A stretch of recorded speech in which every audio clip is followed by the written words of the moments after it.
मेरे पिता तुल्य बुजुर्गों, मेरे नौजवान बच्चों, मेरी माता शक्ति, मेरी बहनें, मेरी बेटियां, गांव से सरपंच रोहताश जी, दयानंद सियाग जी, डीईओ प्रकाश ठांडा जी, कृष्ण कुमार नंबरदार प्रधान नेता, महावीर सियाग जी, विनोद जी, प्रवीण जी, सुरेश सियाग जी, अनूप सियाग जी, राजेश जी, लीलू राम जी, अजीत सियाग, पार्टी से राजेंद्र लिटानी जी, अनिल प्रधान है जो अनिल कालिया जी, बाकी मैं कहूँ सोदी जी, प्रियंका राणा, शामिल पूरा सम्मानित मंच, एक एक व्यक्ति विशेष का, एक एक कार्यकर्ता का, एक एक पदाधिकारी का और पूरे गांव का, ये बड़े बुजुर्ग बैठे हैं, नौजवान बच्चे हैं, बड़ी संख्या में महिलाएं जो है अपना सुबह का काम करके आप लोग मेरे लिए आए, मेरे मान सम्मान के लिए एक एक व्यक्ति विशेष का हाथ जोड़ के बहुत बहुत धन्यवाद करती हूँ। आप सबको राम राम करती हूँ। मैं तो आप लोगों के पास सिवाड़ी बोलान गांव में, वैसे तो ये सिहागों का गांव है, हमारा अपना गांव है, चौधरी देवीलाल का गांव है, और मैं 25 दिसंबर को जो देश की सबसे बड़ी पंचायत का चुनाव है, उस चुनाव के अंदर जननायक जनता पार्टी की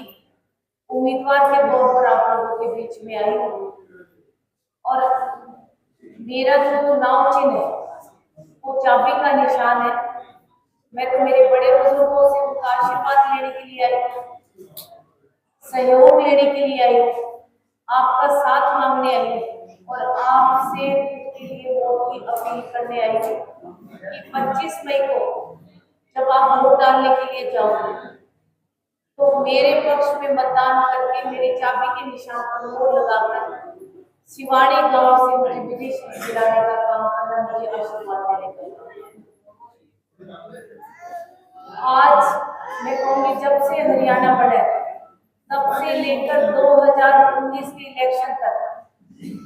आज तक कभी किसी पार्टी ने जो है वो इतने लंबे समय से कभी महिला प्रत्याशी को मतदान नहीं दिया। मैं तो एक महिला उम्मीदवार के रूप में आप लोगों के बीच में आई हूँ कि अब तक 67 साल के इतिहास में कोई भी महिला जो है वो संसद के अंदर हिसार लोकसभा क्षेत्र से नहीं गई। एक बार आप अपना आशीर्वाद जो है वो देकर पहली बार किसी महिला को जो है वो संसद भेजने का काम करो। हमें भी लगेगा कि लोग कहते हैं बेटा बेटी में कोई फर्क नहीं है, ये जो लंबा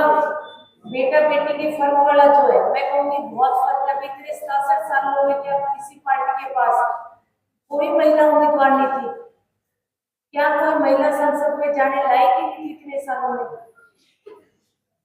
हरियाणा की बहुत सारी बेटियां संसद में गई है, चाहे वो क्लासो सैनी गई हो, चाहे वो सुषमा स्वराज गई हो, चाहे वो स्वतंत्र प्रसन्नी देवी जी तो थी वो गई है, और देश में तो सबसे पहले जो लोकसभा में गई वो चंद्रावती जी गई थी। तो बहुत सारी महिलाएं गई हैं, हर जगह का नाम है, तो हिसार का नाम भी एक महिला के साथ जुड़ना चाहिए ना। तो आपसे उम्मीद करती हूँ, हमारा अपना गांव है, आप हमारे बड़े बुजुर्ग हो, एक बार ही जो है मुझे गांव से आशीर्वाद देने का काम करो, मुझे विजय श्री दिलाने का काम करो। मैं भी आपको विश्वास दिलाती हूँ कि लोकसभा में जाकर पूरे हिसार लोकसभा क्षेत्र की आवाज जो है आवाज उठाने का काम करूंगी, चाहे वो आवाज किसान मजदूर और मेरे प्रति हो, चाहे वो आवाज जो है वो मेरी माता शक्ति की हो, उनकी शिक्षा की हो, उनकी स्वास्थ्य की हो और उनकी सुरक्षा की। आज हमारी युवा पीढ़ी जो है वो दिनों दिन नशे की तरफ जाती जा रही है। आज बेरोजगारी जो है वो चरम सीमा पर है, महंगाई जो है वो चरम सीमा पर है, और मैं कहूँगी कि हमारे देश में राजनीति का स्तर जो है वो दिनों दिन गिरता जा रहा है। आज राजनीति के लिए मैं कहती हूँ इंसान कुछ भी करने को तैयार है। आज यही हरियाणा प्रदेश है, मैं मेरे बड़े बुजुर्ग यहाँ बैठे हैं, मैं उनसे एक बात साझा करना चाहूंगी कि क्या राजनीति में ये सारे जो कर रहे हैं क्या वो जायज है? क्या राजनीति में बहन बेटियों के कपड़े फाड़ना क्या जायज है? आज मैं उन नेताओं से भी पूछना चाहूंगी कि जो महिलाओं पर हमला करके आप लोगों ने क्या दिखाना चाहते हैं कि हम राजनीति का स्तर जो वो दिनों दिन गिराते जा रहे हैं। मैं आपसे अपील करूंगी कि लोग आएंगे वोट मांग के, नेता लोग जो है बढ़ते रहेंगे, पर ऐसी ओछी हरकतें करके मैं पूरे समाज के सामने एक बात कहूंगी कि गांव का जो है वो भाईचारा ना खराब करो। इससे गांव की 36 बिरादरी का भाईचारा खराब होता है। आज युवा पीढ़ी को जो शराब पिलाकर, डीजे दे दे के जो भी नेता ऐसी हरकत करवा रहे हैं, मैं उससे भी आग्रह करूंगी, अगर वो कहते हैं कि हम किसान हैं, तो मैं मेरे भाइयों से पूछूंगी कि कहाँ डीजे लेके किसान घूमते हैं, कहाँ हाथों में डंडे लेकर किसान घूमते हैं। किसान तो अन्नदाता है, तो खेत में खड़ा है, सुबह से लेकर शाम तक वो तो काम करता है। अन्नदाता तो कोई धूप नहीं देखता, कोई छांव नहीं देखता, कोई बरसात नहीं देखता, उसको डीजे लगाने की कहाँ फुर्सत पड़ी है। तो मैं गांव से अपील करके जाऊंगी कि अपने अपने गांव को अगर हर मौजूद आदमी बैठकर इन बातों को सुलझाकर और भाईचारा कायम रखने की कोशिश करे,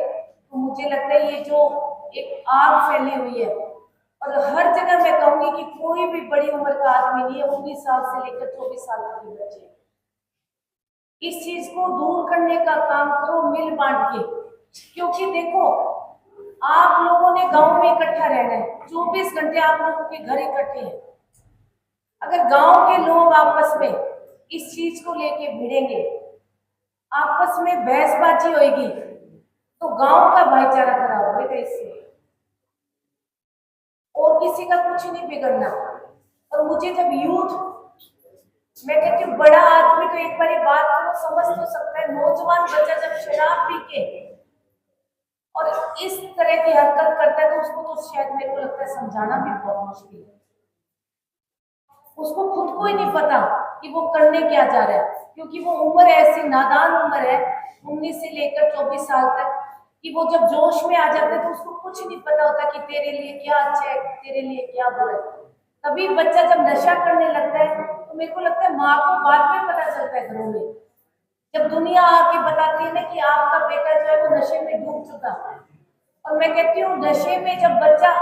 चूर चूर हो जाता है, तो सबसे ज्यादा तकलीफ जो है वो माँ को होती है, क्योंकि एक माँ जो है वो तिल तिल करके मरती है बच्चे को जब नशे में देखती है। तो जब मैं युवा पीढ़ी को ऐसे हरकत करते हुए देखती हूँ ना, जिन्होंने भी, मैं कहती हूँ ये हरियाणा प्रदेश है, यहाँ बहन बेटियों को आशीर्वाद दिया जाता है, यहाँ बहन बेटियों को दान दिया जाता है, और यही हरियाणा प्रदेश है जहाँ बहन बेटियों की गाड़ियों पे पत्थर फेंके जाते हैं।